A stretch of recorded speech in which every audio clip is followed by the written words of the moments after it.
saying it could be a couple of days before they finish repairs on the water main break from yesterday morning in Patterson. They are saying the location of that break and the age of the system are making repairs more difficult. This means a boil water advisory will remain in place. The 30-inch water main dates back to the 1800s. The city is offering free bottled water to anyone who's been affected. Time now for our first look at the weather. Audrey, it's just been such a beautiful Saturday. It was spectacular across the tri-state area, Arthur, for sure. Now tomorrow it's going to be a bit hotter and ozone will be an issue across parts of the area. So the National Weather Service does have an air quality alert for all 5 boroughs of New York City tomorrow, as well as Rockland and Westchester counties. Right now our air quality is pretty decent. We're at a 54 for our AQI, but tomorrow we're expected to move in the slightly unhealthy category here, over 100, and that's warranted the alert that they've now issued that will start at 11 a.m. tomorrow and last until 11 p.m. Meantime, we have beautiful conditions outside, plenty of clear skies, 72 in the city, 73 at LaGuardia, at 64 in Atlantic City. With all those clear skies, of course, we're rain-free, and we'll stay that way for the rest of tonight as well as into tomorrow, too. In fact, we're expecting a nice dry stretch of weather taking us right into the beginning of next week. Tonight's lows will be dropping down into the 60s in the city. We're going to start off pretty mild tomorrow. We're already at 70 at 8 a.m., 79 by 11, and some spots will be topping out at 90 degrees or greater. I'll have the details coming up. Arthur? Thanks so much, Audrey. Well, turning to international news, we have a major update in the effort to end the war in Ukraine. Ukrainian President Vladimir Zelensky has a strong response to next week's planned meeting in Alaska between President Trump and Russian President Vladimir Putin. Zelensky saying a peace deal that excludes Kyiv would lead to, as he put it, dead solutions. President Trump has suggested a peace deal between Russia and Ukraine that would include some swapping of territories. Zelensky now saying his country will not give their land to occupiers. Meanwhile, regarding the Middle East, the UN Security Council has called for an emergency meeting to take place on Sunday since Israel announced plans to take over Gaza City. The new offensive will move forward on a smaller scale now after the Israeli cabinet refused to approve Prime Minister Netanyahu's plan to take control of all of Gaza.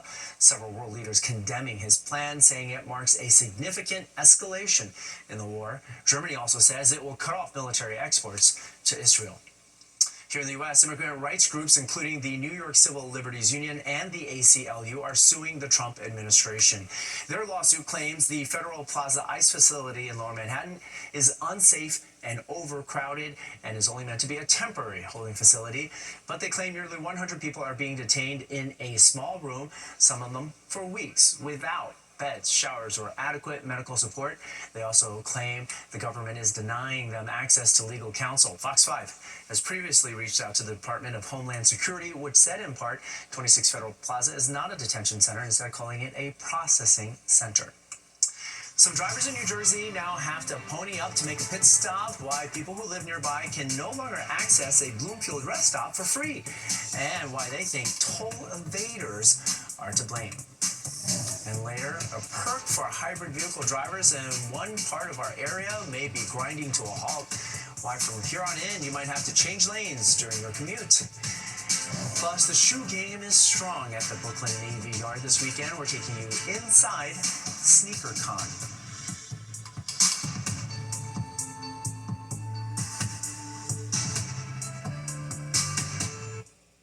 Watching the 10 o'clock news. New Yorkers enjoying the third Saturday of this year's NYC Summer Streets. This was Manhattan's turn again for a second week in a row. The no-car route running the length of Manhattan from the Brooklyn Bridge all the way up to the northern tip of Manhattan to Inwood. As popular as it is, there are just 2 more car-free Saturdays left. Next week is also in Manhattan, and the last one then comes up in Brooklyn and in the Bronx on August 23rd. Use it. Well, people who live near a Bloomfield, New Jersey service area say it is a convenient place to grab some fast food, or at least it used to be. Now, getting in and out means paying a toll, and some locals didn't even know about it until we told them. Fox 5's Antoine Lewis was there and has the details. For Bloomfield locals, Broad Street was a straight shot to the Connie Chung service area, one way in and one way out, or it used to be. The new traffic pattern now means that in order to leave, drivers must now get onto the Garden State Parkway and are subject to paying a toll. I did not realize that. That's tea. Are you comfortable with paying a toll to have to? I mean, it's a little, it's a little extra. The service area houses popular businesses like Chick-fil-A, Burger King, and Starbucks, which some say is a whole lot easier to get to for those who live nearby. But a theory is emerging among many residents. Some believe the change was done because of Garden State Parkway drivers who are trying to avoid paying a toll by exiting at the service area and taking a local street. People use it as a back roads to get to the area that they live in. And I guess it's not fair if you're going to skip to pay the tolls. So a lot of folks who lived in the area, they've been like, okay, I have to come out this way without having to go down and pay the toll. 42-year-old Janelle Caslin parked his car off Broad Street and just walked to the service area. Is it fair to you that you have to park your car, walk, and then get back in just because you don't want to pay the toll? Is that fair? You know, as long as I find a spot and then it's a correct spot for me, it's okay.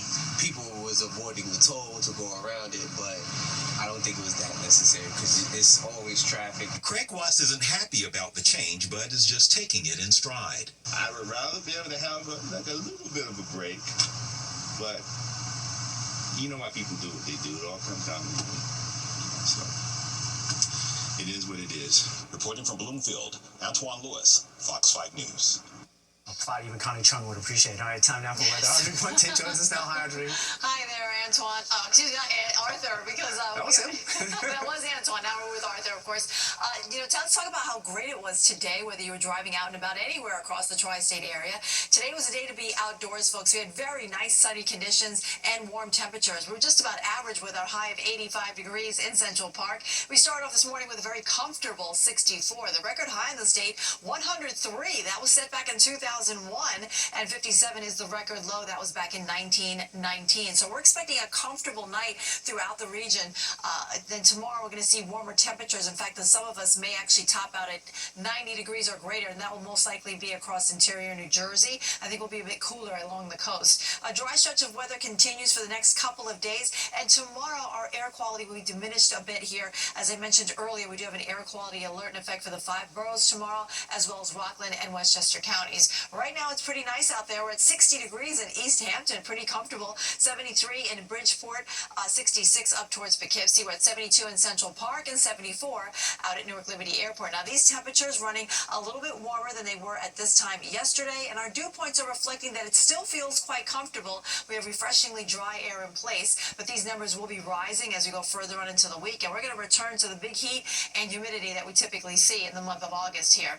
Wind speeds are relatively light. They should stay that way for the rest of tonight, and the same thing for tomorrow too.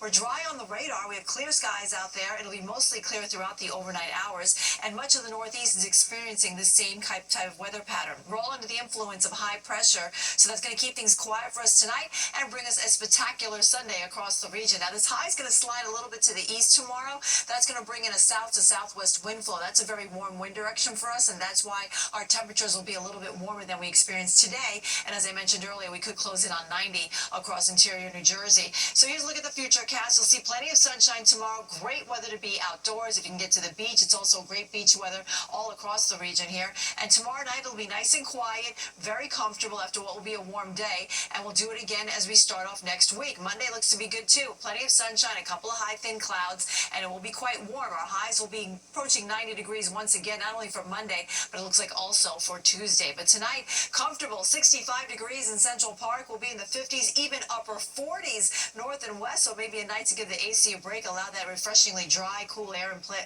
to come in through the windows. And tomorrow looking good, plenty of sunshine, a little bit warmer. Our highs will be closing in on 90 across parts of the area. We'll have a southwest wind that will help bring us those warm temperatures. And then we're in the 90s right here in Central Park. Looks like for Monday, Tuesday, and Wednesday. And we stay dry. It's going to become more humid as we go into Tuesday and Wednesday. And then late in the day on Wednesday, we do have the threat of a couple of showers, especially towards the evening. And then again, we're going to have afternoon showers on Thursday, a chance of showers on Friday. We're sort of getting that hot and humid weather pattern that we typically see in the summer with those pop-up afternoon showers. Arthur, over to you. All right, getting used to those 90s. Thanks so much, Audrey. Well, the world's premier sneaker show is back. Exclusive drops are being sold and traded and bought at SneakerCon. It is being held at the Brooklyn Navy Yard this weekend, and our Richard Jacobus walks over to check it out. For sneaker extraordinaire Chase Young, a job in the corporate world just a few years back wasn't cutting it. A lot of my time after my job, from like 5 to 9, was me just looking on the marketplaces, seeing what shoes we're going to be releasing, seeing all the history of prior shoes, old trends. And for Alex Lautier, closing up his local Foot Locker night after night became too tedious. In business, your competition's the world at all times, but if you're trying to compete in media right now, you are really competing against the entire world. Meet the two men behind Culture Media, a mega brand that launched SneakerCon, a 2-day buy, sell, and trade event at the Brooklyn Navy Yard. All started by Alex and Chase, who took a risk by deciding to roll the dice on some kicks. Let me try this. Let me see what happens. I'm going to sell my first pair of shoes. And I remember I bought a shoe, and the next hour, sold it for double. SneakerCon is off and running with hard sells and trades underway and those who are in it to make a big buck. We got this pair. This is maybe 200 in existence, made for Oklahoma University. Wow. These So a pair like that, how much are you charging for this? about 2,000. There's something for everyone at SneakerCon, with some pairs of sneakers as low as $50 a pair. But then you have the holy grail of sneakers. So that's this. You have the Jordan Denims and the Kobe Dodger Blues. Women's and men's, each of these, about $300 a pair, and they're flying off the shelves. We're selling a lot of Kobe's. A lot of Kobe's, a lot of Jordan 4s. We have some unreleased stuff that doesn't come out for a week. And so as sneaker enthusiasts leave with carts nearly toppling over with the hottest Jordans and Nikes, no one here missed a step on day one of SneakerCon. Just take all that L's you can, because we don't take L's, we take lessons. It's Sneaker Game Strong at the Brooklyn Navy Yard. Richard Giacobus, Fox 5 News. Do you wear them? It's too expensive. All right, frozen yogurt is having a bit of a moment this summer. It's coming up still. We're going to be taking a look at how, whether in a cup or a cone, it seems like we're entering a new soft serve era here in the city. We've got the inside scoop on Froyo's comeback.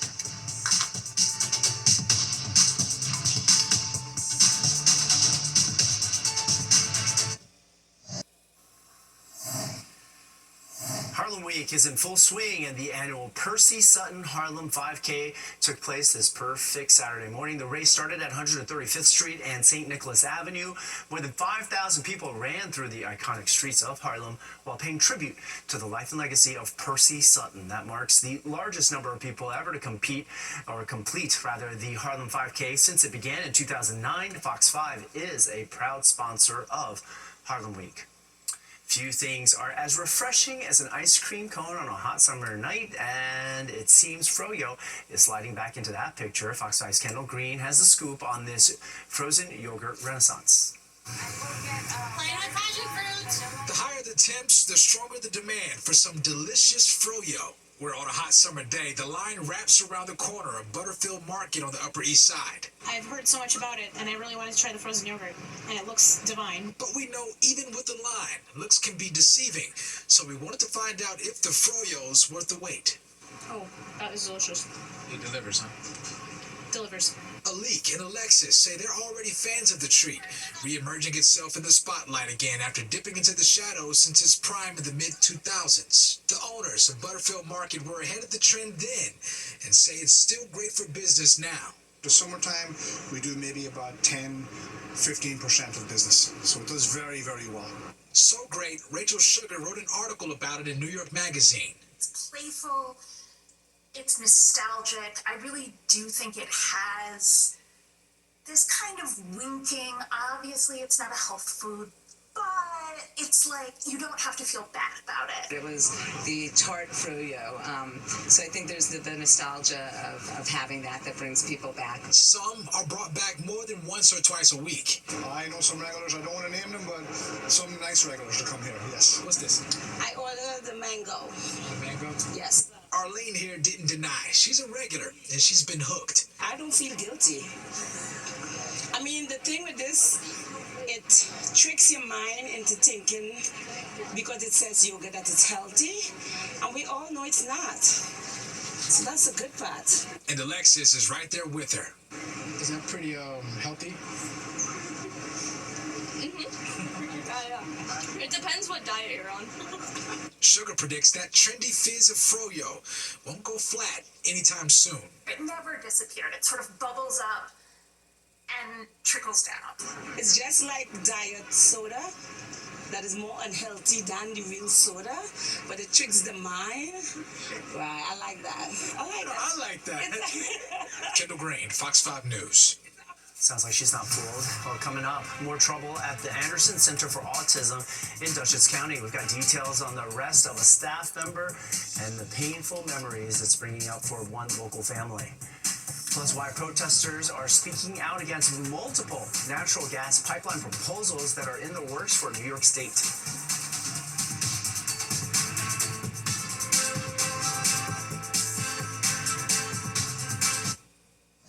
Arrest at the Anderson Center for Autism in Dutchess County after a staff member allegedly held a pillow against a resident's face. And as we've reported, it is not the first time there have been incidents at the facility in upstate New York. Fox 5's Stephanie Bertini has the story.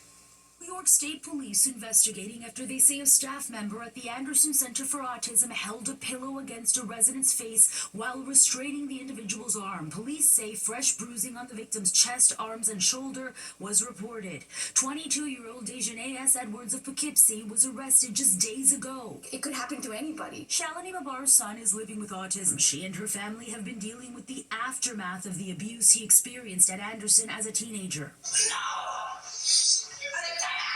In a series of exclusive reports, our Teresa Priolo told the Babar family's story after whistleblower video showed their son being abused inside the Anderson Center for Autism. His caregiver grabbed him by the genitals in an attempt to make him behave. That caregiver, Garnett Collins, sentenced to prison for 1 to 3 years. This mother says it's not enough. His autism symptoms got exacerbated by PTSD and trauma and abuse and reliving the abuse. And as much as, we all want to keep our kids at home, we also have to plan for the future. Babar says they now have their son at home because they feel it's the only way to truly keep him safe. They fear what happened to him could happen again. And hearing about another case touches a still very fresh wound for this mom. These are people who are getting hurt. And this individual who got injured is someone's child. So we have to keep that at all times. These are individuals that have a right to live a life without abuse. In this recent case under investigation, state police say 22-year-old Dejanay Edwards is charged with endangering the welfare of an incompetent or physically disabled person in the second degree, a Class A misdemeanor. We reached out to the Anderson Center for Autism. A spokesperson provided a statement to Fox 5 News. Additional staff members immediately intervened in this situation and the individual was removed from the residence and placed on administrative leave. We also reported this to law enforcement and are supporting the ongoing investigation into this matter. We have a strict zero-tolerance policy for any action that puts the safety of our residents at risk, and the well-being of those we serve remains our highest priority. Edwards was released on an appearance ticket and is scheduled to appear in court later this month. State police say the investigation is ongoing. Stephanie Bertini, Fox 5 News. The family of Montrell Williams is now suing the city for $60 million. They claim the NYPD did not investigate after the child's mother made multiple calls in May, reporting the 2-year-old child was missing. Montrell's father, 20-year-old Arias Williams, was arrested in June. He is accused of throwing the boy off the Bruckner Expressway overpass and into the East River. The medical examiner says Montrell died of drowning. The NYPD tells Fox 5 they are reviewing the lawsuit. And today, environmental groups demonstrated against 3 pipeline proposals that would carry natural gas to New York. Protesters crossed the Brooklyn Bridge here after a rally in Lower Manhattan. They claim the projects will threaten the environment, clean water, communities, and violate New York's climate law. 2 of the projects were previously rejected, but they claim the permitting process for those is now being fast-tracked, while the 3rd pipeline proposal is also under consideration. Drivers of electric vehicles on Long Island have had a traffic beating perk, the ability to ride in the HOV lane even without any extra passengers thanks to a special pass. But as Fox 5's Jody Goldberg reports, the federal program that allows for that exception is about to expire and drivers are not happy about it.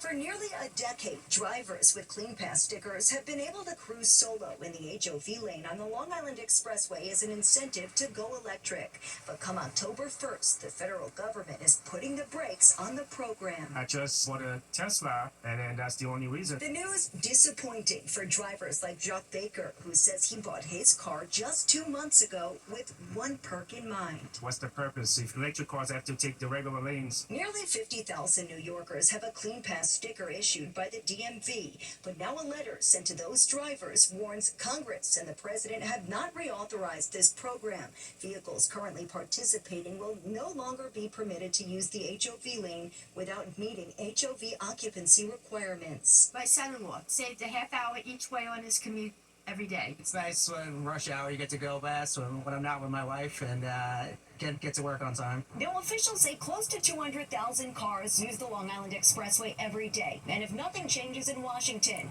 many drivers will be forced to travel with 2 or even 3 people if they want to be in the HOV lane during peak hours. It's not costing the federal government any money. Why are we taking it away? Governor Hochul is calling for the renewal of the program, saying the responsibility lies squarely at the feet of Congress. But Robert Sinclair Jr. from AAA Northeast says he doesn't expect much to change. There's 79,000 registered EVs on Long Island. When people talk to us about why they purchase EVs, having access to the HOV lane is not high up on the list. It doesn't seem to offer that much of an advantage. If those who want to be able to move along more quickly during those rush hours, better leave earlier. On Long Island, Jody Goldberg, Fox 5 News. Navigating rules for cell phones is an ongoing battle between parents and their children. Coming up, we are diving into a new online discussion about keeping kids in the kitchen when it comes to using their cell phones, just like back in the days of the landline.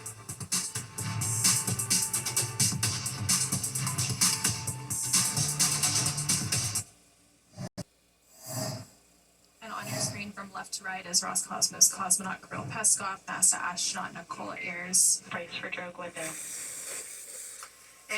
And we're back is what those 4 astronauts could say today after landing following 5 months at the International Space Station. Their SpaceX capsule parachuted into the Pacific Ocean off the coast of Southern California, ending their journey from the ISS. The astronauts had traveled to the orbiting laboratory in March to relieve the test pilots of Boeing Starliner who became stranded after the spacecraft they were supposed to ride home developed technical issues. It was SpaceX's 3rd Pacific splashdown with people on board, but the first for a NASA crew in 50 years. And a beautiful day, not just there, but here as well. Time now for our weather. Audrey Fuentes is here for that. Hi, Audrey. It really was, Arthur. We had a spectacular day across the tri-state area. In fact, much of the Northeast enjoyed sun-filled skies just like we did here in the tri-state area. 72 right now in Central Park, so pretty comfortable there. We're in the 70s in most locations across the Northeast. The exception here is Providence at 67, and we have 69 out towards State College with 64 in Atlantic City. Nice and dry on the radar. We're going to stay that way for the rest of the evening. We have high pressure and control here over the Northeast, so that's going to bring us this quiet weather pattern for another day and also into your Sunday too. There is an area of low pressure working across the midsection of the nation, but this area of high pressure is keeping us protected from that system, so we're going to stay dry for a couple of days as we go into next week. It looks like the first half will have a nice dry stretch of weather until we get into probably Wednesday or Thursday here. So look at the Futurecast shows just that. We have high pressure and control. We'll have mostly clear skies tonight. Tomorrow will be another sun-filled day across the region here. Our winds are going to shift in from the south to southwest, so that's going to help bump up our temperatures into the upper 80s to low 90s across the area tomorrow, so feeling a bit warmer. And then as we go into Monday, we're expecting more of the same. Plenty of sunshine, maybe a few high thin clouds in the afternoon, but the heat will still be with us. And then the humidity begins to build too as we go into the middle part of the week. And then for the second half of the week, that's when we'll bring in the chance of some pop-up showers in the afternoon hours here. Want to check on the tropics. There's been a lot of chatter about what's happening out in the Atlantic. It's been a relatively quiet season so far in the Atlantic, but all weather eyes are watching the Atlantic right now because we're watching a couple of waves of energy that the National Hurricane Center are also keeping an eye on. One is located way out here in the mid-Atlantic region here. This one does have a 20% chance of developing into a tropical storm, but it seems to be more highly unlikely. They're really not taking a close look at that one. This is what they're really watching here. There's a wave coming off the African coast here. This is the one that's a lot of chatter chatter about that's going to work its way across the Atlantic. And roughly about a week from now, they're anticipating that it will develop into a tropical depression, and all eyes are on it to see if there's a potential for it to be actually turning into a named storm and possibly our first hurricane of the Atlantic season. Now, should it become a tropical storm, the next name on the list will be Erin, so we'll have to wait and see how that pans out. In the meantime, here at home, much quieter weather. We have mostly clear skies. Temperatures are in the 60s here in the city for the lows. We'll be in the 50s in some of the suburbs. A great night for sleeping weather for sure. Tomorrow's highs, warmer than they were today, especially inland. That's where we could top out at 90 degrees, like in towards interior New Jersey, over towards Trenton, even up towards White Plains. We'll be close to that here in New York City. So great day to head out to the area beaches, whether it's Connecticut, Long Island, or the Jersey Shore. We're expecting great beach weather out there. The UV index will be at an 8 tomorrow. Looking at the next several days, looking pretty quiet until we get into Wednesday. That's when we'll see a chance of showers coming back into the picture, and I think it'll be late in the day, more likely in the early afternoon. And then we're unsettled as we go into the end of the week, but until then, it's going to be dry and it's going to be very warm, Arthur. All right, thanks so much, Audrey. Well, Sunday looks like the day, and you can enjoy it by going to the annual Dominican Day Parade. It kicks off in Manhattan tomorrow. Coming up, we're looking at how it's kicking off at a different time. We also have details on how it will be honoring the victims of a Dominican tragedy.